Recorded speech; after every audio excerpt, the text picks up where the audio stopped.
All right, you are now live. Well, good afternoon. This is a meeting of HRM's Active Transportation Advisory Committee. My name is Hugh Millward, and I will begin to chair the meeting. And it's January the 18th, 2024. And all of our participants, our committee members, should be both seen and heard. So we're just going to go through the roll call and check that everyone's here and we can hear them. So our vice chair currently is Douglas Wetmore. Douglas? Present, Hugh. Good. Paul Young? Yes, hello, present, all good. Thank you, Paul. So Annika Ropel, is she here? Annika has hi. joined. Hi. Elizabeth Pugh? I'm here. Hello. Good. Milena Casanavicius? I'm here. Thank you. Hi, Hugh.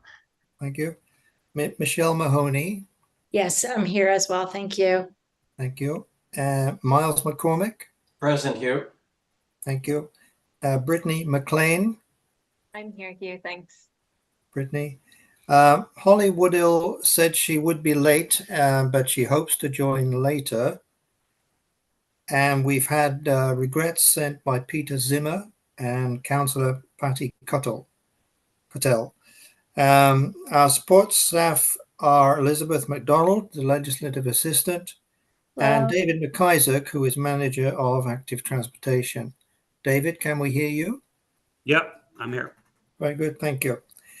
So our first order of business today is annual election of the chair and vice chair.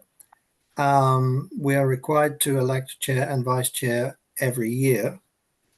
So to proceed with the election of chair, I will pass the floor to the legislative assistant to do that. Elizabeth.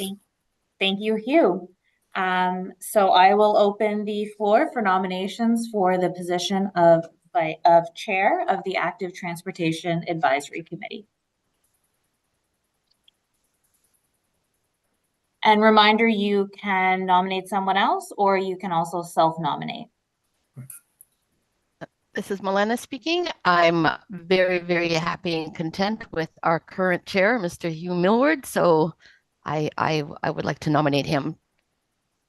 And do we have a seconder for that motion? I'll do it. Sorry, it's Michelle. Thank you, Michelle. And Hugh, do you accept that nomination? Yes, I do. Thank you. Perfect. So now I will call again for any further nominations of chair. I'll call a second time for any further nominations. And I will call a third and final time for any further nominations for the position of chair. Hearing none, nominations will cease, and we will now go to a motion to appoint Hugh Millward, chair of the Active Transportation Advisory Committee. We will need a mover and a seconder for that as well. Milena moves. And I can second that. Douglas. Perfect. So now we will now call for the question. I will ask all those in favor to please say aye, and those against to say nay. Aye. Aye. Aye. Aye. Perfect. That motion carries. Hugh, I declare you the successful candidate of the Active Transportation Advisory Committee. And Thank you, and I appreciate the vote of confidence. So I'll let you proceed with the election for vice chair. thank you. So for 1.2 annual election of vice chair, I will now open the floor for nominations for the position of vice chair of ATAC. And Milena piping in. I love our dynamic duo. Douglas Wetmore again, please. Perfect. Do I have a seconder? I'd like to second that. Douglas, do you accept that nomination? I will gladly accept that. Thank you, Elizabeth. And thank you to Milena and Hugh as well. I will call again for any further nominations for the position of vice chair. I'll call a second time for any further nominations. And I will call a third and final time for any further nominations for vice chair. Hearing none, nominations will cease and we will move to a motion to appoint Douglas vice chair of ATAC. Can I have a mover and a seconder for that? Okay, Paul will Milena move. moves. Oh, I'll second. Milena will second. And that was moved by Hugh. No, but I will move it if Oh. uh, Did I someone think- else do that? I think it was Paul. Oh, Okay. Paul. Perfect. All right, we will now call for the question. All those in favor, please say aye. All those against, please say nay. Aye. Aye. Aye. Aye. Fantastic, that motion passes and I declare Douglas Wetmore the vice chair of the Active Transportation Advisory Committee. Thank you, everyone. Very And I will good. now hand the floor off to the chair. Okay, thank you. I actually messed up at the beginning of the meeting because I did neglect to read the land acknowledgement. So I'll do that right now. The Halifax Regional Municipality is located in Mi'kma'ki, the ancestral and traditional lands of the Mi'kmaq people. The municipality acknowledges the peace and friendship treaties signed in this territory and recognizes that we are all treaty people. So now we'll get back to the agenda as it should be, and we move to approval of minutes of the meeting for November 16th, 2023. The draft minutes were circulated. Has anyone noted any errors or omissions? No, hearing none. I call for a motion to approve the minutes. Would someone like to move approval? I can move those, Hugh. Douglas here. Thank you, Douglas. And we also require a seconder. I can do that, Hugh. Okay, thank you, Miles. So the motion is that the minutes of November 16th be approved as circulated. And I'll call for question. Those in favor of the motion, please say aye. Aye. Aye. And anyone opposed, please say nay. Okay, hearing no opposition, that motion is approved and the minutes are approved as presented. So item number three is approval of the order of business for today and approval of any additions or deletions. So I'll ask Elizabeth if there have been or if there are any additions or deletions. There are no additions or deletions from the clerk's office. Okay, thank you. And I'll also ask the committee members if you have any items to add. Okay, hearing none. Then we'll have a motion to approve the agenda as circulated. We need a mover and a seconder. Milena moves. Okay, thank you. And a seconder. I can do it, Michelle. Thank you, Michelle. So I'll call for the question. Those in favor of the order of business as circulated, please say aye. Aye. Aye. Aye. And anyone Aye. opposed? Oh, sorry. And anyone opposed, please say nay. Okay, no one opposed. So that's our order of business as circulated. And item 4 is business arising out of the minutes, and there is none. Item 5 is a declaration of conflict of interests.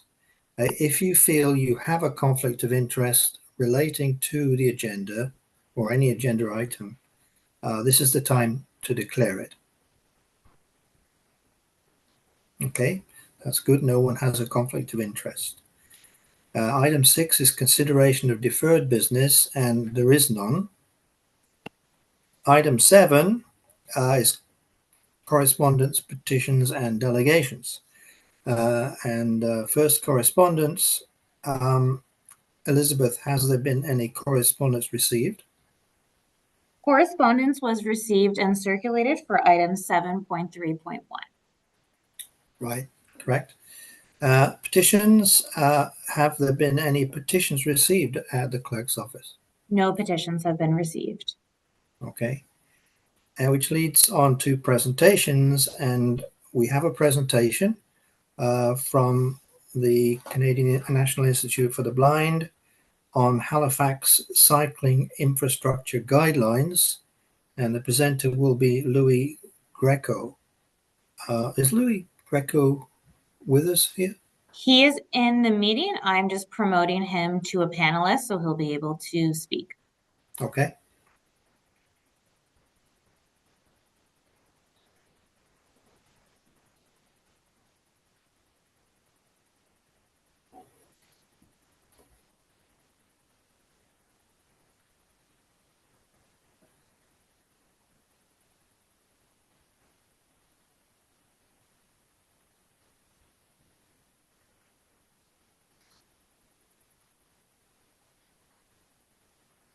So, can Louis Greco hear me?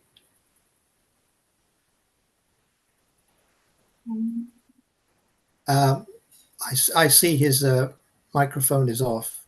Okay, now it's on. There. Okay. Is that better? Yes. Hello. Right. So you are our speaker, and you are on. I believe. Are you going to go through Elizabeth for your slides? If I could, that would be great. I'm one of these people that can't chew gum and talk at the same time. So for me to try to stay on track and navigate a deck would be beyond my current skill set. Yeah, I have the slides ready here. All right. Perfect. Okay. Just 1 second. Let me know when you're ready to go. Oops.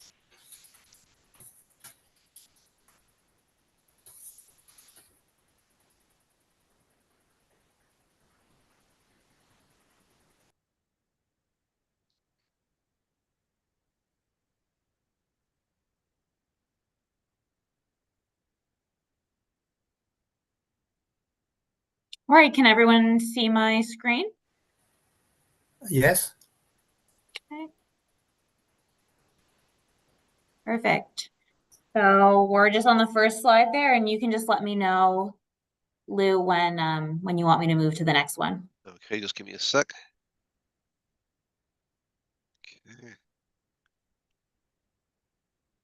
Okay. Thank you very much for the opportunity and to share some research that CNIB has been working on for the last couple of years. I appreciate the opportunity to share this with you. If we could go to slide 2.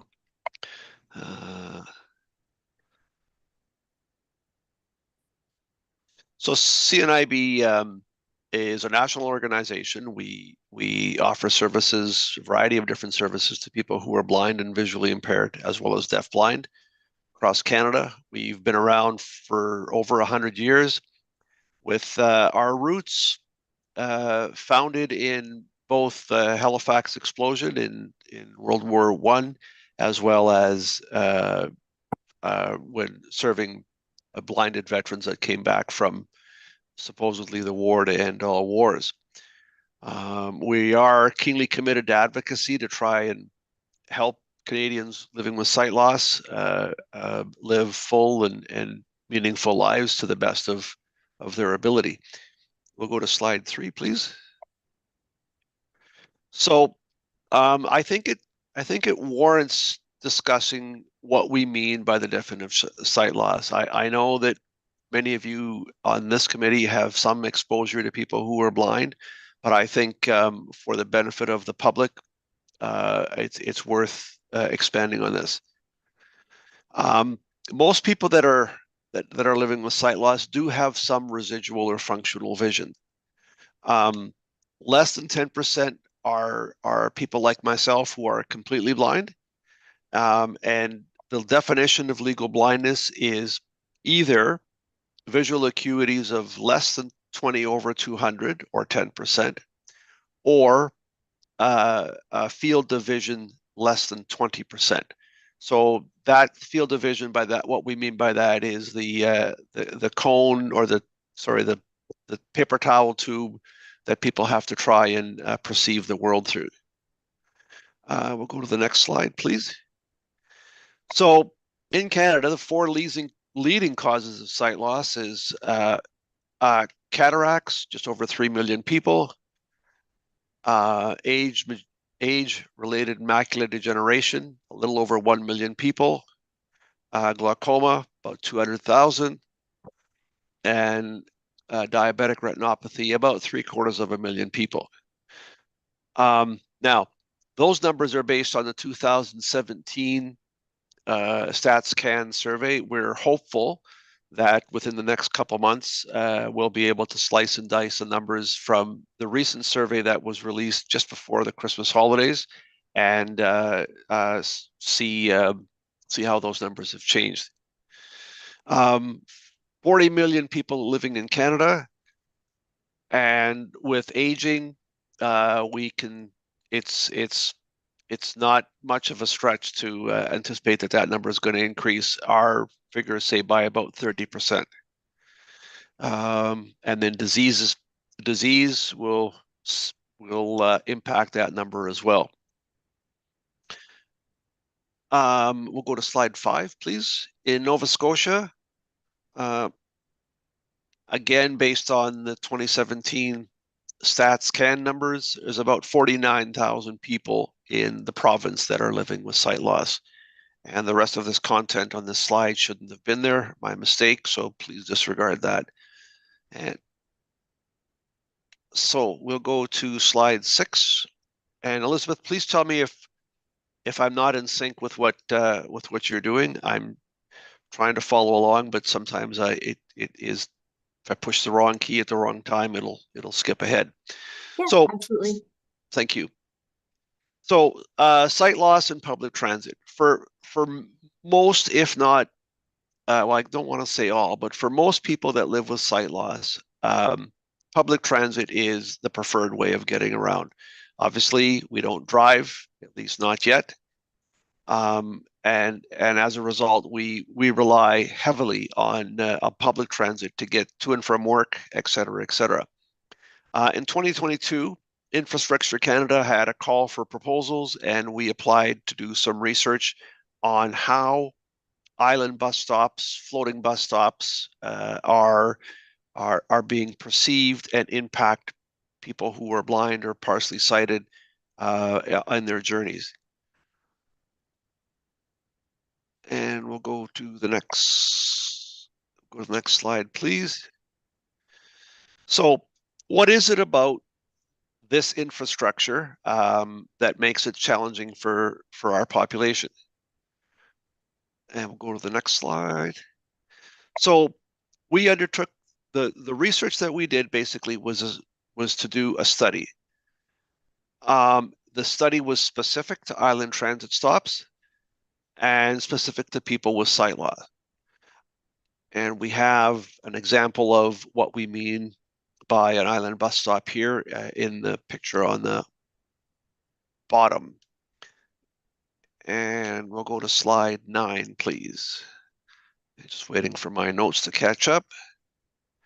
So how did we build the study? The first thing that we did is what do we know? What do we know through literature review?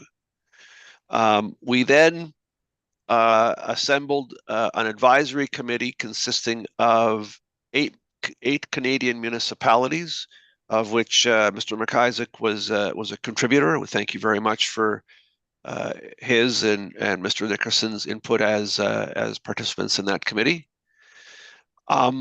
We then had the consulting firm that we engaged to do the research develop a systematic study so that we could make sure that the data would stand up to integrity.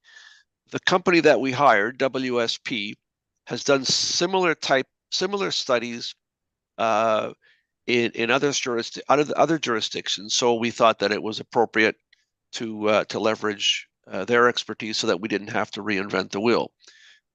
Point of notice here is that the studies that they've done didn't look at this particular issue or this particular population, but the methodology that they adopted, whereby they were surveying and soliciting input from impacted or the target population, is what they shared with us. We had 26 people from across Canada, all of which who had some degree of sight loss, either partially sighted or completely blind, from 5 Canadian municipalities.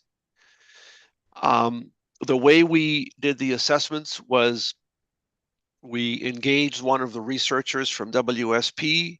We paired them up with one of the participants. They visited the bus stop. The participant shared their insight, and the researcher observed different challenges and opportunities that they encountered when they visited the bus stop. Please note, all of this is detailed in infinite detail in the report that's available through our website, and I believe that I did share that with the committee when we requested to present. Okay, and at the same time as we were doing this, and there's I think the word is serendipity, but we only found out that TransLink, who is the primary transit operator in British Columbia, was doing a similar study. So we did work closely with them while their study was considerably different than ours. Many of the learnings and best practices that we adopted and the research that we did exchange that with TransLink. So we were able to leverage their learnings, and TransLink was able to learn from what we were doing. Okay, and then the final piece was we developed a series of guidelines that again are detailed in the report. And we'll go to the next slide, please. So the project scope, literature review, I talked about that. Developing the research methodology, the testing, putting all the testing data into some type of statistical package and coming up with findings, and then recommendations and guidelines. And next slide, please. I'm just going to take a quick sec. Here's what we learned from the literature. Sorry, we'll have to go to slide 12. So what studies have been done? We found 4 studies, 3 in England, which were specific to people with disabilities, and one that was done in China. Again, the information is both available in the report as well as in the deck that I've shared with folks. We'll just skip to the next slide. So here are the key questions that we were able to pull out of the literature review. So what are the challenges facing people who are blind? What design guidance exists, both nationally and internationally? What are some of the consistencies and discrepancies that exist in the infrastructure? And what studies have been done? And the 5th point was what do we know, or what can we infer about the behavior of cyclists at this type of infrastructure? And we'll go to slide 14. So what do we mean by island bus stops? I am not certain about this, but I don't believe that HRM has adopted this yet. Here are some examples of infrastructure where you've got the sidewalk, a 1 or 1.5, if not 2 meter bidirectional bike lane, and then a platform, some platforms have just the bus flag, others have the bus flag and a shelter as well as other infrastructure. So the expectation for the bus passenger is that they navigate the cycle lane and wait for the bus on the platform. There is some infrastructure where the platform is simply a loading and offloading area where pedestrians or the passengers wait on the sidewalk. When the bus arrives, then they cross and board the bus. Okay. And we'll go to the next slide, please. So again, a bit of a narrative about the separated bike lane. For cyclists, obviously, or maybe not obvious, but this is a preferred design for them because they're not having to weave in between the bus as it approaches the bus stop, and there's a real and or perceived feeling of security because they're not having to place themselves directly or adjacent to traffic. And we'll go to the next slide, please. So what was the impetus for this? There's been several complaints that CNIB has heard of through our engagement with people, but really the primary moving factor or the key determinant for us was that there was a human rights decision that came out of the BC Human Rights Tribunal in 2020 that basically said you can't do this. It's discriminatory. It creates a perceived and a real lack of security for people who are sight lost. But the fundamental question was that despite the tribunal's process, the adjudicator was very clear in their ruling that the recommendations that he put out should be only perceived as temporary because there was no guidance, there was no best practice or guidelines that municipalities could follow. And here are some of the features that would make this a better infrastructure. I'm cognizant of time, so I'm going to pick it up a little bit. So here are the challenges. The next slide, please, Elizabeth. I'm sorry. So the challenges are the most obvious one is how do you know that there's a cyclist there? You can't hear them. There's ambient noise, aka traffic, buses, which would make oncoming cyclists undetectable for people with sight loss. The other one, and this third one, orienting themselves to the stop layout. When you look at the recommendations that we came out with, this was right up there along with, is it safe to cross the street? And we'll just go to the next slide. So this next slide this is a quote right out of one of the studies, one of the UK studies. They concluded the same thing that we did, that people felt less than secure because of the difficulty they had in knowing whether or not it was safe to cross the street.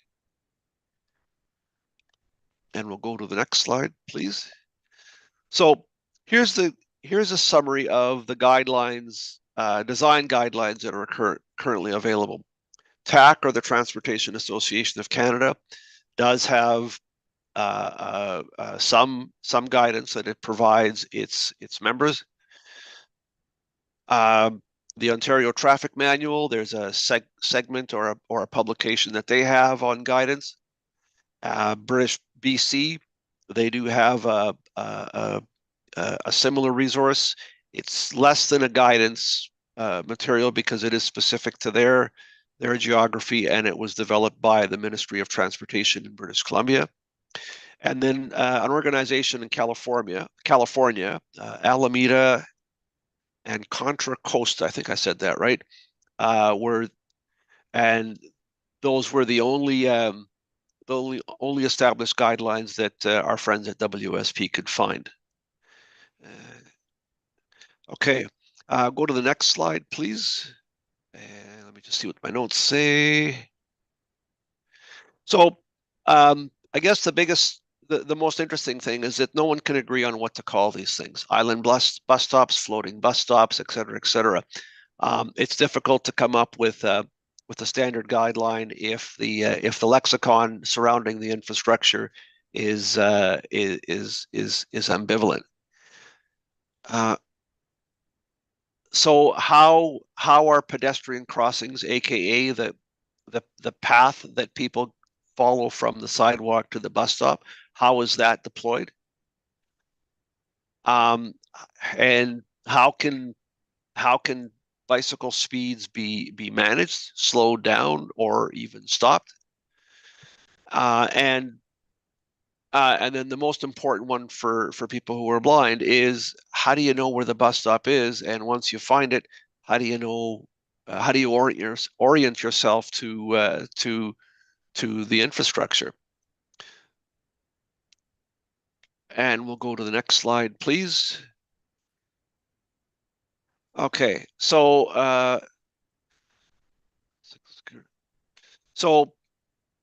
of no surprise to us, especially to me, is that cyclists don't necessarily slow down when we think they should. I've seen several studies, and this is validated also through the literature review that we included in our report. Compliance is achieved about 50% of the time. So it literally becomes a coin toss as to whether or not you're going to see a cyclist stop or yield to a pedestrian at this type of infrastructure. So the pardon me. One of the other interesting things that we learned through the research was that pedestrian inattentiveness is a contributing factor to accidents. That probably shouldn't come as a surprise, but again, for people who are blind, making eye contact or cueing an oncoming cyclist as to your intent, if you don't know they're there, that's somewhat problematic. Louis, I just want to jump in. You've had 20 minutes, and I think you should jump to your final few slides, maybe. Thank you, Hugh. Okay. So almost there. Here are the key conclusions. Elizabeth, if you could just scan over to the next slide. Yeah, among key conclusions, do you want me to keep going? No, that's it. We'll end here. So the key conclusions, they're here. I won't take any more time. And Mr. Chair, I apologize for not being more effective. I'll leave it at that. And if there are any questions, I'd be pleased to try and answer them. Well, if you want to just point out the main conclusions, that's fine. Go ahead. Thank you. So existing design guidelines is inconsistent. We have some disparities between the main bodies who publish the guidelines across the country. The behavior of pedestrians, if cyclists and compliance is determined on the ability of someone to make eye contact, that isn't going to work so well for our folks. It's unlikely that we're going to see better compliance by introducing rigid conformance expectations. Functionality, both of the infrastructure and the behavior of pedestrians, is improved by having detectable crosswalks to sort of guide people. And then the final one,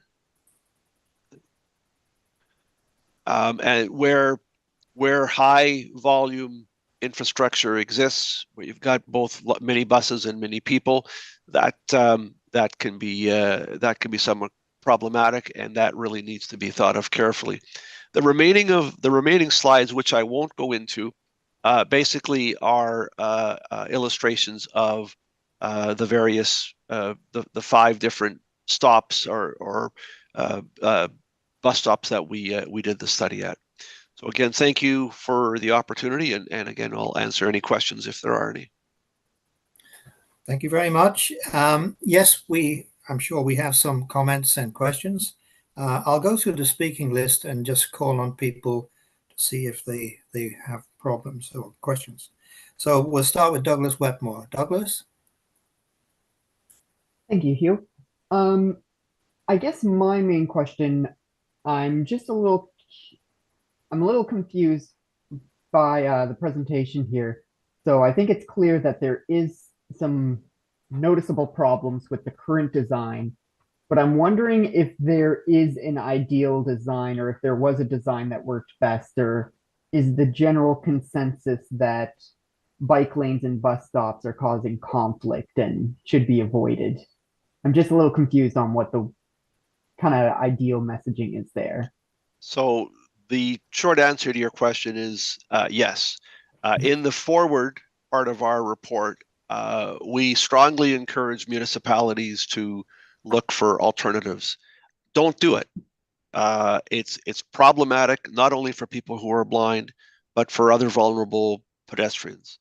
If you have to do it, try to do it in such a way where you install the bike lanes where there's no competition for road real estate between pedestrians and the cyclists.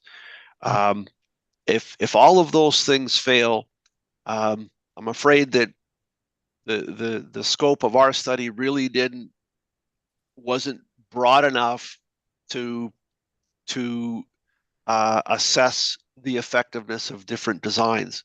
So at this time, other than saying don't do it, we really don't have any firm guidelines on how what would be the ultimate solution. Okay, now appreciate that clarification. Thank you. Okay, Douglas. Has Holly Woodill joined us yet? She has not, no. Okay, let's move on then to Paul Young. Yeah, hi, thanks, Louis. That was a very interesting presentation. I have a unique perspective since I sit on both sides of the fence here. I have both low vision and I am a cyclist. I have 2 comments. One of them is, and I added it in the comments, but you probably couldn't see it because you were presenting, is consistency. I would think that consistency of design of this kind of infrastructure would be really important for both kinds of users, for cyclists and for low vision individuals. I didn't see that as one of the takeaways. But I would think, again, I'm sure it's in the literature, that would be important too.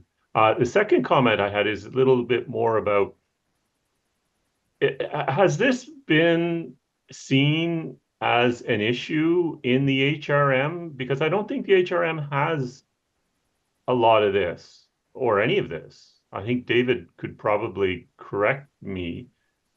Is this a forward? Is the purpose of this presentation to provide advice for forward thinking or to adjust existing infrastructure?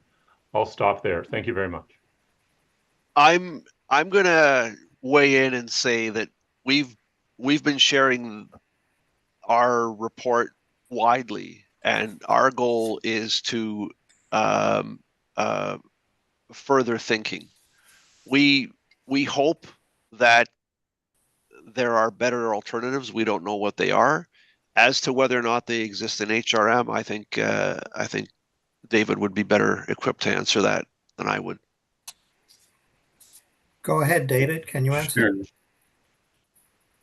Yeah, so what we've got on places like South Park Street, Hollis Street, I might be missing one, are shared bus stop bike lane platforms.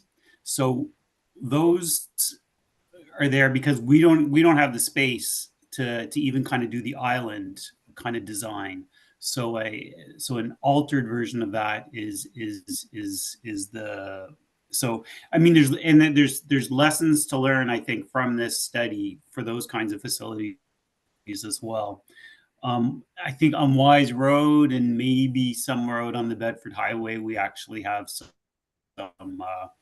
of the islands, but the situation here is often our streets just don't even have enough room for kind of. Okay, thank you, David. So moving on, Annika Ropel, do you have any questions? Yeah, I think my big question was around this, around where this report is being shared. And it feels like there's some kind of national best practices and that yeah, kind of getting people using the same language and on the same page feels really important just beyond HRM. So that was kind of my comment, but I think that's been answered. Okay, thank you. Elizabeth Pugh? Yeah, thanks, Louis. How are you? I'm good. Good. I guess my only question is possibly since WSP did that research or looking into the existing design guidelines that were available, I know the City of Montreal has done quite a lot of work, and I think you were possibly present at a presentation that Bartek would have given on that. And I'm just curious if you have seen that and if it is any better than some of the stuff that would have been looked at in this report. Like, is progress being made, or is that still just another design in the mix of things that aren't ideal? The latter. Okay. But Bartek's project, Bartek's designs, their guidelines are quite good. And in fact, I can't say this definitively or with any degree of authority, but I think they go the farthest as far as accessibility. They're, one of their guidelines stipulates that if the bus can't lower the platform and provide somebody in a wheelchair to maneuver to turn, then they don't put the platform there, which is good. I mean, that's really important. But as far as being able to find the bus stop, being able to know where to, how to get across the bike lane, when to cross the bike lane, again, they've done a really good job, but I still think there's lots of room for improvement. Okay, thank you. Milena Kasanavicius. Thank you, Hugh. Hi, Louis. I'm smiling for your audio description. Thank you for coming and doing this as to my request. I don't really have questions. I just have comments for the committee who hears this from me all the time. So I will repeat it because I think it is really important. There is a somewhat floating bus stop without a bike lane, unless that's been removed already at the Cobequid stop. David, you can correct me on it.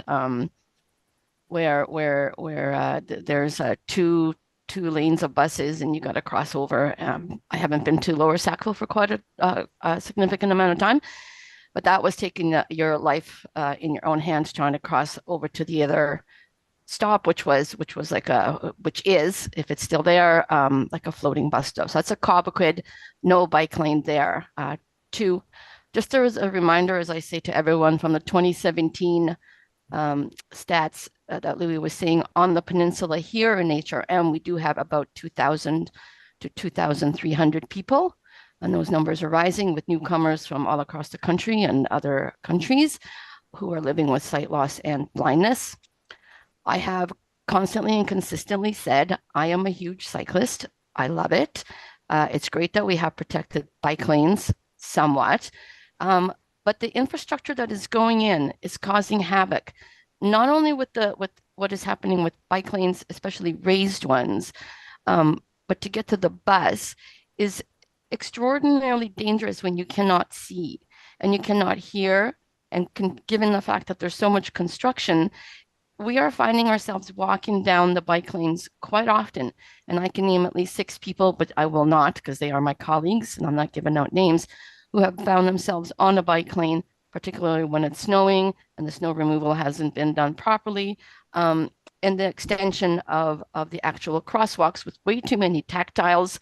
So you don't know whether you're still on the sidewalk in the middle of this little safety thing or you're going across Roby. Last but not least, and David, you can again correct me, but last February, almost a year ago today, myself and Walk and Roll and Crosswalk Safety did a big journey down Roby Street with one of the engineers for the rapid bus lanes. And we pointed out some dangerous points for people who are blind and partially sighted. You know, I'm all for rapid bus transit and because this is active transportation. But there was mention that potentially these floating bus stops could be coming. I guarantee you, I will be the first one there to boycott this. There's no way I will be crossing lanes of traffic and bike lanes when we can't hear them nor see them. It is pushing blind and partially sighted people back into their homes and putting undue financial burdens by having to take a taxi because it's too scary to cross the roads now. I love all my cycling friends and my pilots. I want safe bike lanes, but we really need to think of what is happening here. It cannot be just about the cycling community. It has to be about everyone involved. And that includes parents with strollers, able-bodied people, and most definitely those who are wheelchair users as well, because this is not safe for them either. End of thought. Thank you. Thank you, Milena. Well argued as usual. Michelle Mahoney. Hi there. Good job, Milena. Michelle here. Louis, I don't think we've ever met, but I feel like our paths have crossed so many times that I feel like I know you, and I look forward to meeting you in person sometime.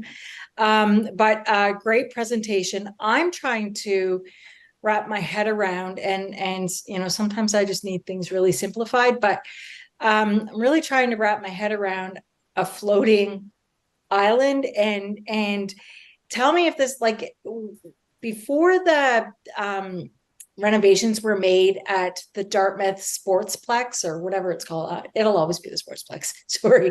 But that on the Dartmouth Sportsplex, remember before they had that bus terminal that they have there now, did they have floating, like, is that what you would call an island bus stop where, am I right? Does anybody know what I'm talking about? I can't speak to that. I've only been living here since 2020. Okay. So does that make sense to anybody? That before that, remember they had the buses would come in and they'd go one way or another way? Is that, like, I'm really trying to understand oh my God, an island bus stop. I see that, David, or can you speak to that, or? David? Sure. Yeah, so I know what you're talking. We think I know what you're talking about. It's not what we're talking about, but those bus stops were little islands. So right. You know, I understand your confusion. Okay. I would say, and Louis, correct me if I'm wrong, or add to my description. But if you can imagine, just like the side of the road, or just, you know, random. Imagine sort of like, you know, closest to the building face is the regular pedestrian sidewalk. Yeah. And then next to that, kind of going in toward the road, would be a bike lane. Yeah. That would be kind of separated. It would be kind of elevated up to sidewalk level or maybe at street level, but it would be completely separated from the road. And then there would be like a bus stop. So like a concrete platform, elevated, probably or hopefully about 2 meters wide. So that's the island. And then next to that is the roadway where the cars and buses go. So then my concerns about that would be somebody in like a curb, where would the curb cut be? For like if somebody was on the sidewalk and like would the curb cut be that, of course the curb cut would be at one end, and then the person in a wheelchair, like if there was somebody in a wheelchair crossing, then they would be on the platform then that would be able to, they would be able to go to the bus stop, or sorry, to where the bus is, and the bus would be lowered, they would be able to get on. Is that right? Is that how the bus, okay. Yes. So one arrangement typically would be for you know, the person in a wheelchair or anybody, person with there's usually like one or two kind of designated lane into that kind of island platform. Curb cuts, sometimes there's like tactile warning plates. There's usually pavement markings that kind of show where, and so, you know, they come along, they will hopefully look to make sure the buses or the bikes are hopefully yielding to them to kind of cross over to that platform, and that's where they, you know, wait and for the bus to arrive. Okay. Okay, that's perfect. Thank you. And there, you know, I've seen every different kind of variation of that, and in Louis' presentation, there was a couple of different variations. Yeah. And in kind of the project team, we had a lot of good kind of slides, and you see a whole lot of stuff. So, you know, one of the earlier comments was about consistency. Yeah. And you know, in the absence of a lot of professional guidelines, consistency is suffering. So, and then on another note, so I worked at Dalhousie, now I'm at the University of King's College, but on University Avenue, where I spent a lot of my time, there are bike lanes, and I would walk on a bike lane because it was safer than the sidewalk.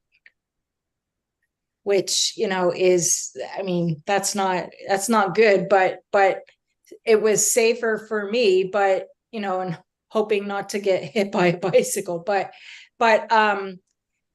you know, so sometimes like the bike lane would be clearer, or it is, because it's part of the roadway as well. Yes, it is it's a designated, bike lane, but it's almost, it could be safer sometimes than the sidewalk. Okay, thanks, Michelle. Miles McCormick, any questions? No, just comments. Thank you very much, Louis, for your presentation and raising my awareness of the platform or the island for bus stops, and David for clarification. Much appreciated.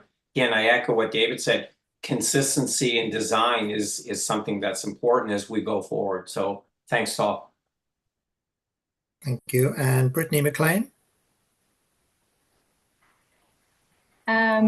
Yeah, just one quick question. Also, Michelle, I know what bus stop you're talking about. It was absolutely terrible. It had no wind protection.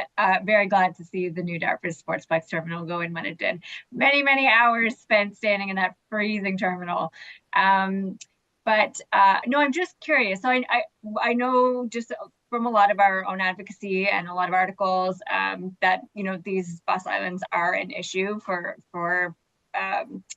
people with vision impairments. And so my curiosity comes from the report that WSP did, correct me if I'm wrong, looked at a lot of like the issues, flagged the major issues that are wrong with this type of design. But I'm curious, was there more funding money to go into, like, had they looked into interventions, different types of designs to help fix the things that they came up as red flags? Like, do you have any more background on that? So the problem that we face as a charity is always around how are we going to pay for this? We're not engineers. I'm not an engineer. In fact, I failed calculus 3 times in university. So how do we fund it? I think if we do find another pot of money that we can apply to so that we can hire experts engineers and traffic designers. I think the next step would be to try and do an assessment of the different designs and try to say we know what the problems are. How does this design mitigate those challenges? Now, I did refer to the study that TransLink was doing. I don't believe they've actually published theirs yet, but I'm hopeful that their project, which did take a little bit of a different slant than ours did, will come up with those guidelines. Our project says, how does the current infrastructure impact people who are blind? Their study, and I'm taking significant license here in articulating their study, and I probably shouldn't, but their study was, what is the best design to meet the needs of all pedestrians? So when their study comes out, I know that they'll share it with us, and we'll see what they learn.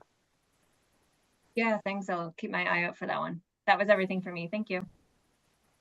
Okay, thank you. And that leaves me. I guess I'm a little bit puzzled in that from the conclusions you mentioned, Louis, it seems like don't do it. In other words, don't do floating islands. And I can see the arguments for not doing it from the point of view of blind people, for sure, and more broadly, perhaps for pedestrians. But you still then have the issue of keeping bikes and buses apart, bikes and bus stops. So it seems like you've suggested the problem, or you've clearly articulated the problem, but we don't have a clear way to move forward at the moment. We don't have design guidelines that everyone can agree to. Am I correct on that? Yes, you are. And that's, that's the challenge. I know that my comment and what we said in the report in the forward, and I have to be very clear that the forward was written by me, the report was written by the engineers. So it's easy for me as a pedestrian to say don't do it. But I firmly believe that when the design folks sit down with their pencils and CAD systems, there are alternatives. Infrastructure is challenging, especially in a city of this vintage. You can't just move buildings back 2 meters. But the sort of the anecdotal solution that I believe is reasonable is it better to ask a cyclist to take an alternate route which might add 2 minutes to their travel time, aka going around the block, or giving cyclists a preferred route and expecting vulnerable pedestrians to have to navigate their way across that path? You know what my answer to that is. The question is how will the design professionals in the municipalities answer? Try to balance those two things. Okay. Yeah. Thank you. So at this point, does anyone have any further comments to make? Yes, Mr. Chair, Milena does. I have a somewhat lighthearted suggestions, if I may. Yes, go ahead. Okay, so I'm in agreement with Louis.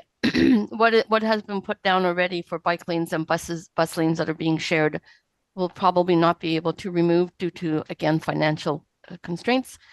But moving forward, perhaps, keeping the AAA bike lanes and adding that one extra block for a cyclist to go around. After all, Nova Scotia is known for its high rates of obesity. So let's get people exercising, not putting them on high hills or anything like that. That's something to be considering. The other thing I had mentioned last or November, whenever we had our last meeting, was potentially, if we all remember, and this still exists, the yellow school buses. They have a stop sign that, you know, when they're letting the children out, to tell traffic to stop on both ends. And I'm wondering, and we did put this to your colleague writers, Louis, Matt, you know, considering maybe having transit consider putting something of that mechanism on the back of the bus to let the cyclists know that passengers are loading and unloading, and that's a clear sign that you know, you need to slow down, and you're not going to be able to cycle right through because the bus is stopped. As just another something to pay attention to. And we got quite a coherent response that potentially could cause hazard to cyclists. I can share what was sent by Matt with the rest of this committee. So, but it is something to consider. I think there are ways to do this, to move forward for active transportation, get the cars off the road. Last but not least, David, our last meeting, you made a comment that, you know, that there have been no incidents that you have heard of. And I will say this again. These incidents happen. By the time we get home as people with disabilities, we're just grateful that we got home and that we didn't actually almost get run over by a car or a cyclist or whatever the case may be, because today's society is not paying attention. Our white canes and guide dogs are still not recognized on the sidewalks or on the streets. I can assure you that, and you can ask the people around you that you know with disabilities. So we really need to be thinking a little bit more, again, about everyone, not just the cycling community, whom I love, and I want them all to be safe, as I want to be safe when I'm on my tandem. But we must consider all of us. End of thought. Thank you. Okay, thank you, Milena.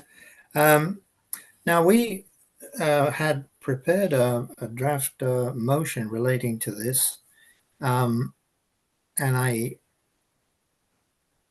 can paste that in the chat, and I also just wanted to draw your attention here to the fact that David has his hand up. Oh, does he? Okay, David, yes, go ahead.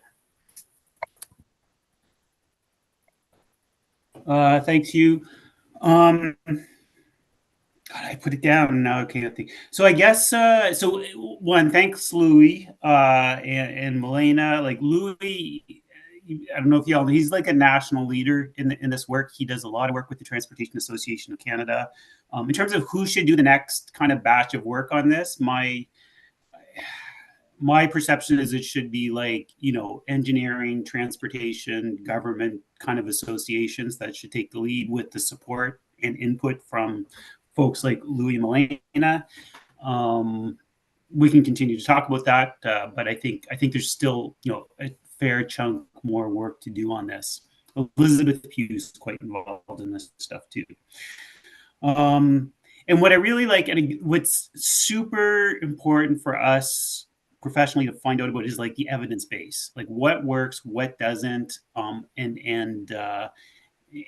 one of the great things about this work is that there is now kind of a more of an evidence base on like how certain treatments work, what the detectability is like for people with vision loss, and it's going to be a continuous improvement kind of approach, but everyone's taken very seriously.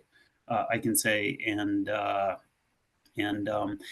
you know, the goal of having it completely separated, I'm not sure is ever going to be completely possible, in part because there's already a lot of infrastructure in cities all across Canada that are already built this way. It's too bad. You know, this is where all of our friends are coming together, our friends who are walking, our friends who are biking, our friends who are doing all the good things like taking transit. So my hope is we can, you know, when those, you know, interactions do have to take place, that we can continually improve the design and the education and everything else that we need to do to make it as safe as possible for everybody. Slightly Pollyanna-ish end note, but I think that's partially where we need to go with this, because it's, if we will try to separate, but we're not always going to be able to. Okay, so David, you've seen the draft motion. I'm just wondering whether it's premature anyway. Do you think it would be helpful? Well, if this committee thinks that they would like, and that Transportation Standing Committee would like, a bit of an update from staff on where Halifax is with this, Okay. Then it probably won't be me. It'll probably be folks like Phil Nickerson or Ann Sheward or someone like that in the design group. But I'm sure they would be happy to come and at least respond to some of this and bring a perspective for discussion. I'm open to it. It's Okay. obviously up to ATAC. Okay, so yes, it may be just importantly just to draw attention to it, to the Transportation Standing Committee and to Council generally. So, Elizabeth, can you show us the draft motion? So I did paste the motion read it? in the chat, so everyone should be able to see that. The other thing is I'm being told by Matt, who's our presenter for the second item, that he has to leave, I think, about now. So I'm just gonna... Hello, Matt? Hello. Hello? Hi, you have to leave now and you won't be able to stay on to present your item? I have to go pick up my child. I can present my item in about 5 minutes, and I have about 10 minutes total before my very hard out. Okay. Well, you can either go ahead and we may have to, a minimal discussion on your item, or you could present perhaps at our next meeting. I would like to present now, because I do believe you will debate what I present, but probably at the next meeting. Okay, then we'll come back to the motion on Louis' item, and if you want to go ahead, Matt, with your item, this is Legal Road Users Bicycle Club, an introduction to that group by Matt Stickland. Yes, hello. My name is Matt Stickland, and my camera is not working for some reason. I'm the president of the Legal Road Users Bicycle Club, and we are bike riders, not cyclists. We are the people, we are the 50% of people that don't follow the rules. No, I'm just kidding. But what we are introducing ourselves because we would like to be considered as stakeholders within the HRM. We believe we can provide a voice that is not really heard that much in the active transportation community, and that is to say we advocate for street design, road design, the way people will actually use it. What I mean by that is, take for example the suggestion for the stop sign that sticks out the back of the bus. We understand that people will make decisions for themselves, and a lot of people will make the decision that they can get around the barrier and they can safely get around the pedestrians, and they won't care how the pedestrians feel. And we know this is true because this happens with people, whatever vehicle they drive, be it cars, be it scooters, be it bikes. So we want to give the city the feedback that we think it's missing, which is to say that the assumption about enforcement seems to be that because enforcement exists, because rules exist, everyone follows them, and designs tend to follow that as well. So we just want to basically let people know how the infrastructure will actually be used by people, whether they're aggressive, whether they're rude, whether they're, the problem children of the bicycle world. We want to let people know we want to let designers know specifically how their designs can expect to be used. The other thing that we would think that we can provide as stakeholders is we love a good rule, and not because we like following the rules, but because we like to figure out how to do things within the rules. So for example, at the last meeting, Mr. Young gave a phenomenal presentation about the 30-kilometer-an-hour streets. And ultimately, the committee decided not to do anything with it because the assumption is that the province has to lower the speed limits and therefore the city can't do anything. But that's not true. The city charter says we can design streets that we own however we want. And so I think that it would be beneficial if this committee gave forward a motion that said we need to design 30-kilometer-an-hour streets. not asking the province for a letter, do what the charter allows. And I think you should do that with a 30-kilometer-an-hour safe street, both, because this is the other thing we provide as well, is we like rules, we like to follow the rules, and we like to make the rules work to our advantage. Chair, respectfully, at the end of the meeting, Mr. Young said he wanted to put forward the second motion on the floor, and you repeatedly said you wanted to do the first motion because it would be easier. The meeting was over. I believe that vote was out of order, so I think you can probably put it back on the table as well. But anyways, so what we want to do as stakeholders is we want to let people know how the roads will actually be used, regardless of the rules, and how the rules will be used or could be used for the better, instead of, you know, just assuming that everyone is going to follow them. Anyways, I'm going to cut this short because I have a very hard out in like 2 or 3 minutes. I rushed through that. Very sorry. If you have any questions, I will answer them. But then I'm actually going to leave in 5 minutes, probably with very little warning. Okay, thank you, Matt. I'm just wondering whether you might want to come to the committee at a future meeting, perhaps next time, where there can be a discussion on what you're saying. If that's the case, well, please contact Elizabeth McDonald, and we can arrange that. But it seems like there is not time to discuss it at the moment. So thank you again for. I do have about appearing. like a couple minutes if there are quick questions, but no, a fulsome discussion, no, I wouldn't have time for. But I expect I think what we'd like to know, what I would like to know is what are your requests, if you like, or your suggestions for better road use for cyclists? And you know, if you have specific suggestions or requests, then there's more point to this discussion, I think. Yeah, so my specific request when it comes to this would be most acutely or specifically to do whatever to hear the second motion and do that vote again, because I believe the first one was out of order. But if that is not possible, or you guys don't want to do that, whatever, I would recommend that you put forward a motion to council saying, in the Red Book, there needs to be 30-kilometer-an-hour street designs. They need to be implemented. A motion of some kind to that nature. There are other cities like Ottawa, Edmonton that have those designs in their version of the Red Book. They have plans that they are implemented in. There's no reason Halifax couldn't do it as well. So that would be our big request. Initially. Okay, and again, certainly if there is a member of this committee that wishes to move that, that can be considered again.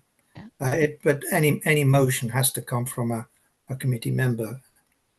Yeah, and I didn't know how that would work either. Sorry, I know this is not in the rules, the back and forth here, but you guys, because it was considered last meeting as well, I didn't know how that would work either, right? Because that might be a different thing as well.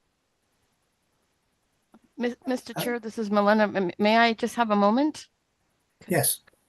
Matt, thanks for being here. I have plenty of questions, and I would suggest and recommend. Clearly, you are doing what you say, breaking the rules. This meeting goes till 6:30, so nice, you know, it's to accommodate to be here till 6:30. But good on you for slipping in here. That's very nicely done. I'd also like to know how your group achieves all of these things that you have said, you know, that you can show how people are following rules or not following rules. That is of huge interest to me.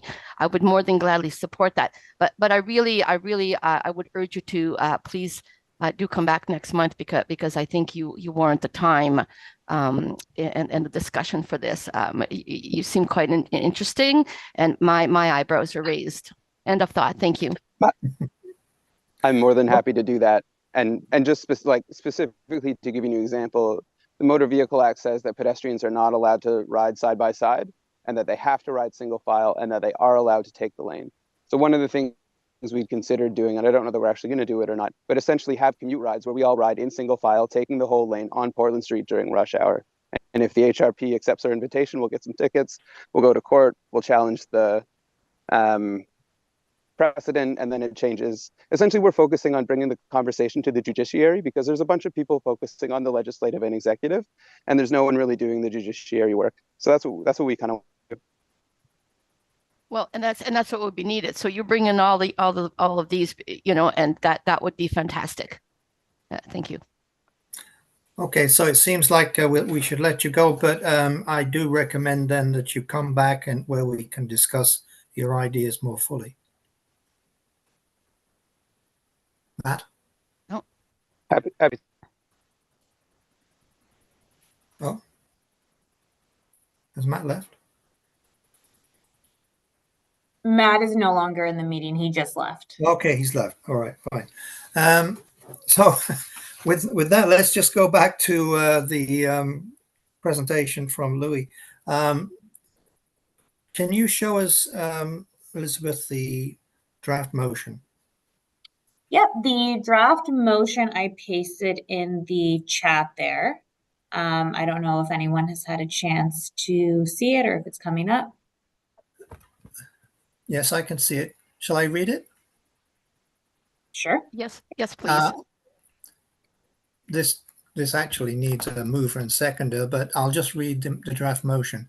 The motion is that the Active Transportation Advisory Committee recommend the Transportation Standing Committee direct the Chief Administrative Officer to prepare a staff report to consider adopting the recommendations outlined in the, quote, Cycling Infrastructure and People with Sight Loss Design Challenges and Opportunities at Transit Stops Across Canada report when installing cycling infrastructure. Do I have a mover and seconder for that motion? I can move that. This is Milena. Okay, Milena, thank you. Do I have a seconder? This is Paul. I think I could second that too. I heard earlier that I'm not. If I can just say a word before moving on, is that it may not be necessary because we have an audience that's interested in doing this, but I think that it might be strategic for this committee to have shown its endorsement, and that's why I would suggest that we go forward with it, and the reason why I'm seconding it. Just a point of order, the mover will have to read the motion. So if Milena, if you're able to, I can send it to you if that would help. Oh, could I defer to the chair to do that, or to you, Elizabeth, actually? Just because I've got too many screens open at the moment. Yeah, So, thank you. I think maybe Hugh, if you'd read it in place for Milena, just to officially have it on the floor. But well, I did just read it. Yeah, we'll leave it as that then. It's been read, and it's also in writing on the chat. So I think that's okay. We have a mover and seconder. Is there any discussion? Does anyone want to add anything? If not, let's move to a vote on the motion. Those in favor of the motion. Hugh, I did have my hand up. I'm sorry, Elizabeth, go ahead. I guess I'm just wondering why we would do this, given that what we heard from Louis is that the recommendations coming out of this are not yet fine-tuned and good enough, and not even yet the best in Canada, given that Montreal has already potentially moved it further than what this report has in it. So I think David had an idea about how we could get more information on what HRM is doing, but I'm not quite sure why we would ask somebody to adopt recommendations that we already know are out of date, maybe is the word, or not quite there yet. Yeah.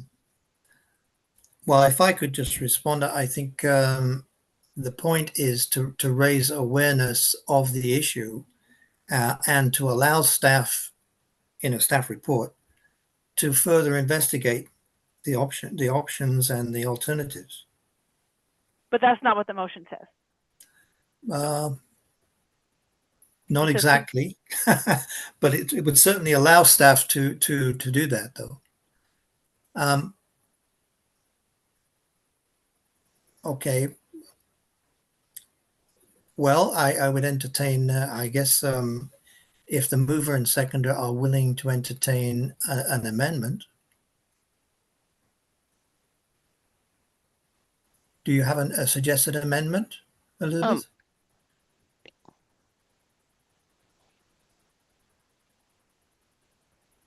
No, I'd have to put some thought into that. I just feel that the wording of this is not necessarily going to get us anywhere. And this is Milena speaking. Yeah, but perhaps just to something to the extent of you know, I don't to consider, because I know Elizabeth, your teams are aware of what Louis and I have been doing, and David's team 100,000%, because I've been the poor man torturing him. You know, but not every HRM engineer is aware of the situations and needs, and I can guarantee that, let alone anybody else that are up in the higher departments. So, you know, rather than those who are in the know that are going back and forth, you know, I think it would be important to put this forth, to put some sort of awareness. And I'd be happy to rearrange the words.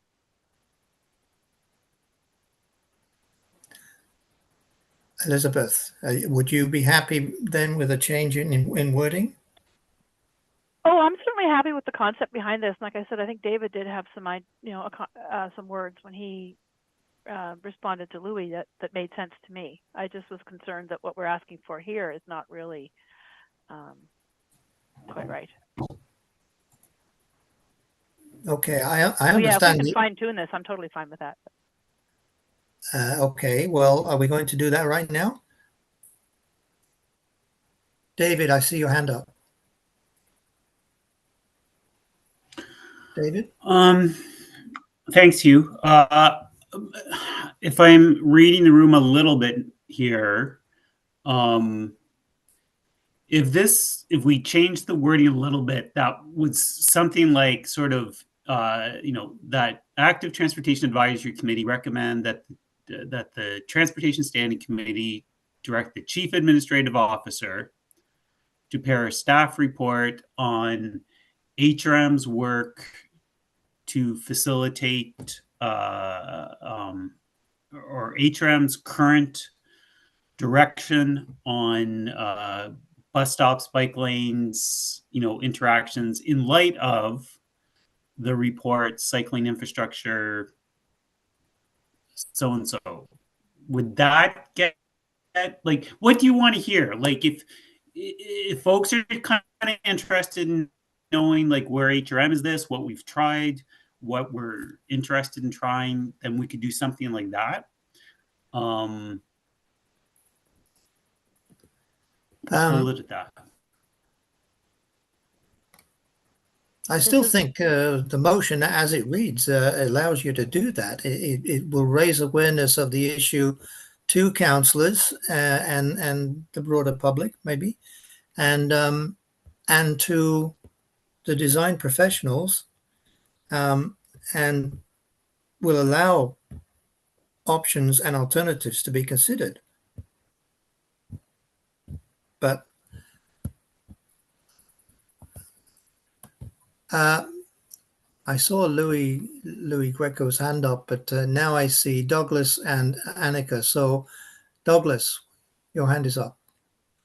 I'll just give my 5 cents on the current motion as it is. I think the only word that throws me off on this is the word adopting in this.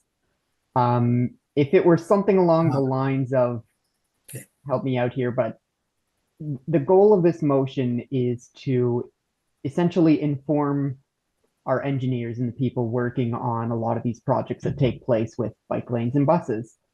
When it comes to adopting, I fully hear Elizabeth's point of, I don't think there's much reason to adopt these when there are ongoing studies, and I feel like the study presented tonight isn't necessarily conclusive, other than the fact that the designs that previously exist in other cities aren't quite up to par for what they should be.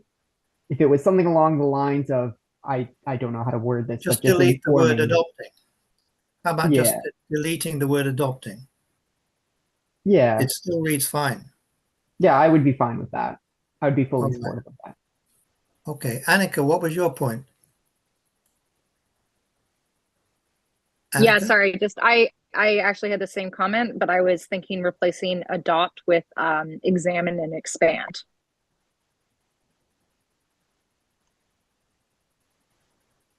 Okay. This is Milena. I quite like examine and expand, and in full agreement with Elizabeth and Doug on we can't adopt anything. There's nothing to adopt presently. Yeah. Yeah. Okay. Well, let's go with that as an amendment, a friendly amendment that is adopted, agreed to by both the mover and seconder.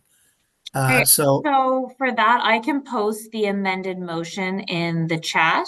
And the other Okay. thing is for the amendment, we will need a mover and a seconder for that as well. really, even though it's a friendly amendment? Can I move to Actually, yeah, I guess if it is accepted as a friendly amendment, then that's okay. Yeah. If we Okay. need a mover Yeah, and a seconder, that's I will gladly move and/or second that. I'm going to put the amended motion in the chat, but yes, if it is accepted as friendly, we don't require a mover and a seconder. That is correct. Yeah. So we'll just wait to see that in the chat.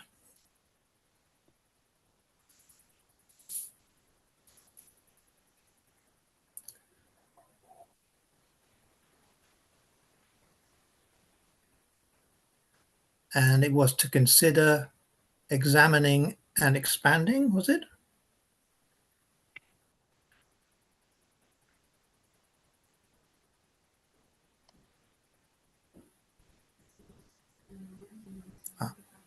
That's in the chat. Yes, there it is. Okay. Shall I read that again and then we'll vote on it? Sure. Okay, so the amended motion is that the Active Transportation Advisory Committee recommend that the Transportation Standing Committee direct the Chief Administrative Officer to prepare a staff report to consider, to consider examining and expanding upon the recommendations outlined in the cycling infrastructure and people with sight loss, design challenges and opportunities at transport stops across Canada report when installing cycling infrastructure. Let's vote on that then. Those in favor of approving that motion, please say aye. Aye. Aye. Aye. Anyone opposed, please say nay. No opposition, so that motion is approved and will go forward to the Transportation Standing Committee. Thank you. And I know it's a bit of a fudge, but I think it's important that this issue does go forward.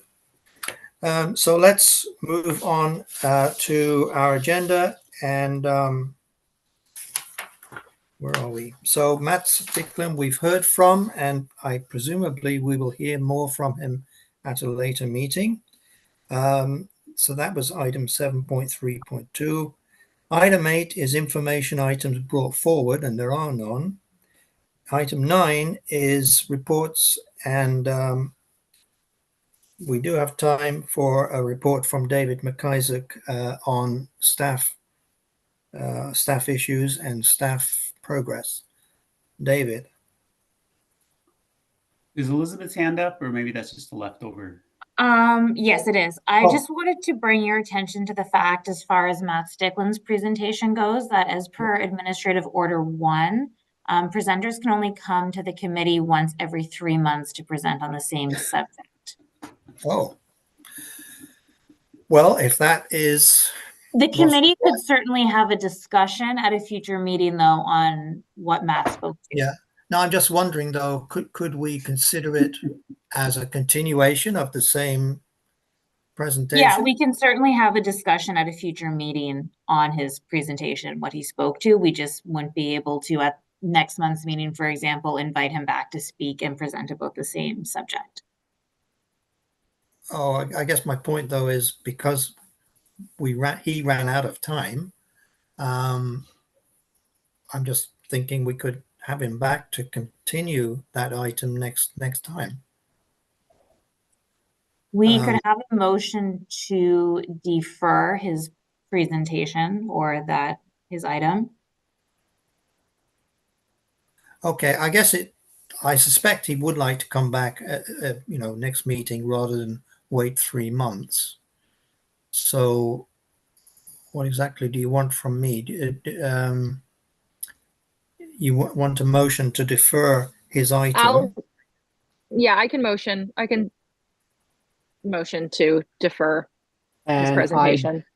Douglas Wetmore, will second that. Okay. Who was it who moved that? Me, Anika Riopel. Oh, okay, thank you. And Douglas doesn't help. seconded that. Okay. Let's have a vote on that then. Those who are willing to approve that motion to defer, please say aye. Aye. Aye. Aye. Anyone opposed, please say nay. Okay, so that is passed, and therefore my understanding is Matt could come back at the next meeting if he's willing to do so. Okay, Elizabeth? Yeah, Okay. and that's my understanding as well. I can definitely touch base with the clerk's office on that, but that would be my Okay. understanding if it's a deferred item. Thank you very much. Okay, so let's go back to David McIsaac. Hopefully, David, you can give us a staff report. David? Hello, everybody. Look, just a few things to update the committee on some of the main things that are taking up the team's time lately. So we are just about to do public engagement in 5 rural communities within HRM regarding sidewalks on their main streets. The first step is to do engagement in those communities about an area rate to make them eligible for the sidewalks. So the 5 priority communities that we're going to start with is Porters Lake, and we have engagement next week on Monday for that. Musquodoboit Harbor, and that engagement is on the 31st. Then in February, we're going to do something, and not scheduled yet, but will be in the next month and a half, is also Lucasville.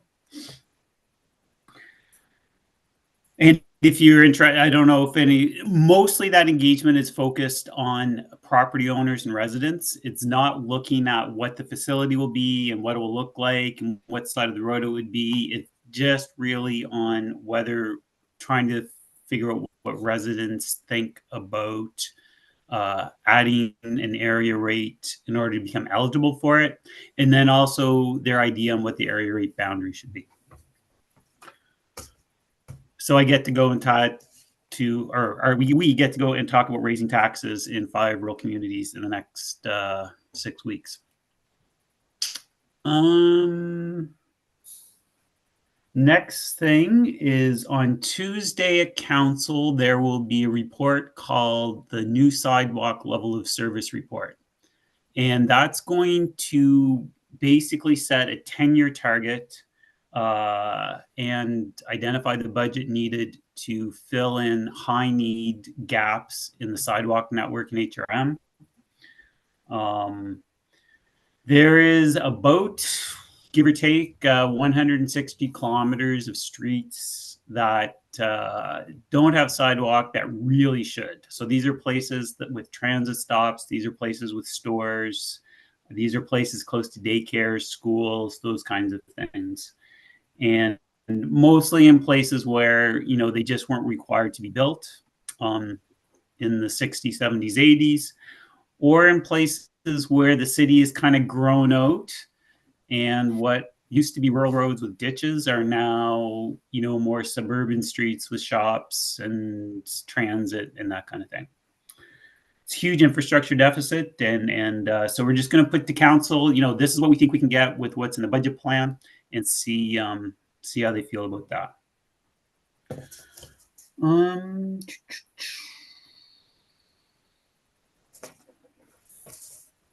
I guess the only other thing that you're going to start seeing, I think next week on Wednesday, Public Works is at the Budget Committee talking about our capital budget for next year, what projects would be built. The active transportation budget is bigger than it's ever been.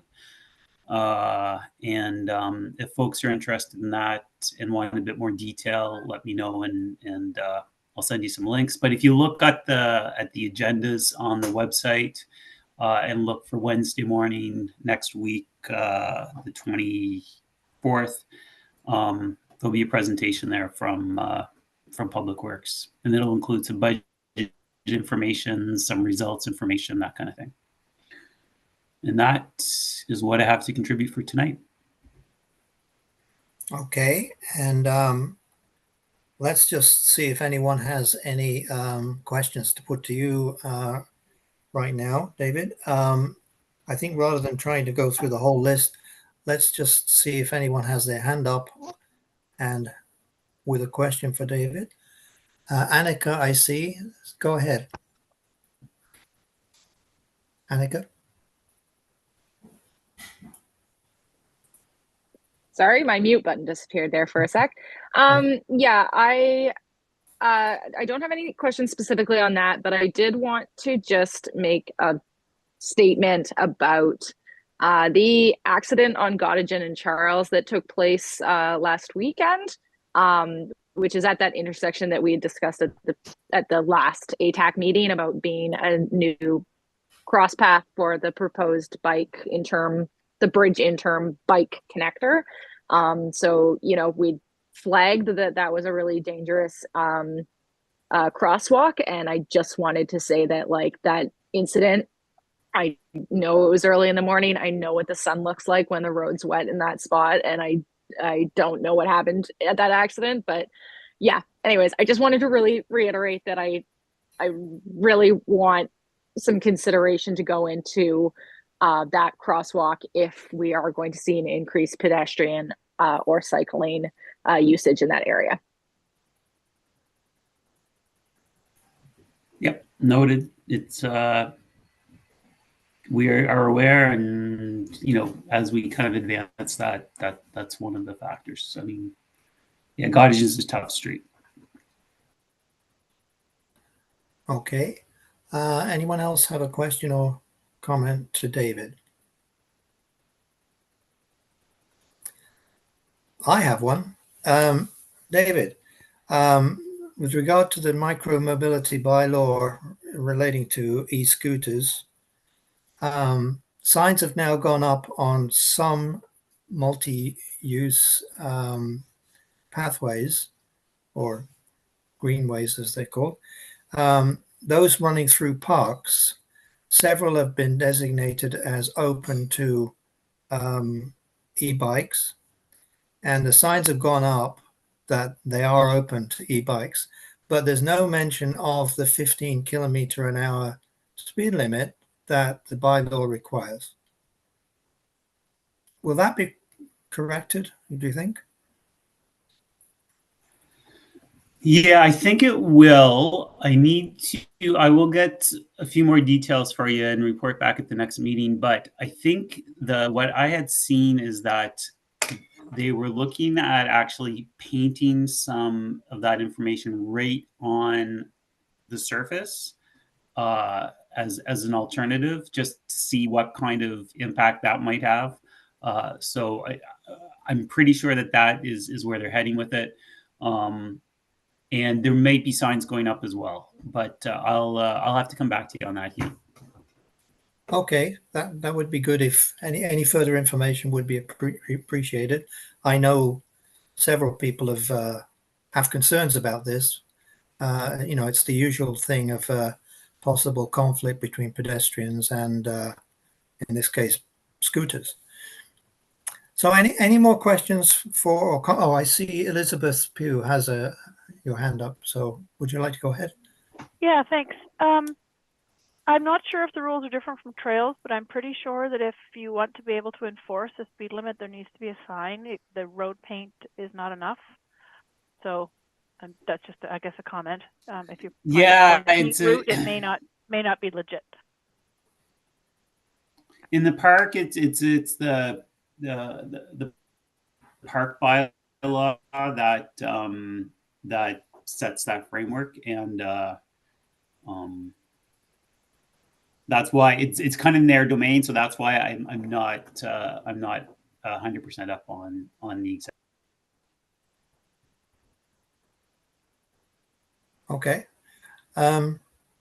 Any more questions or concerns for David?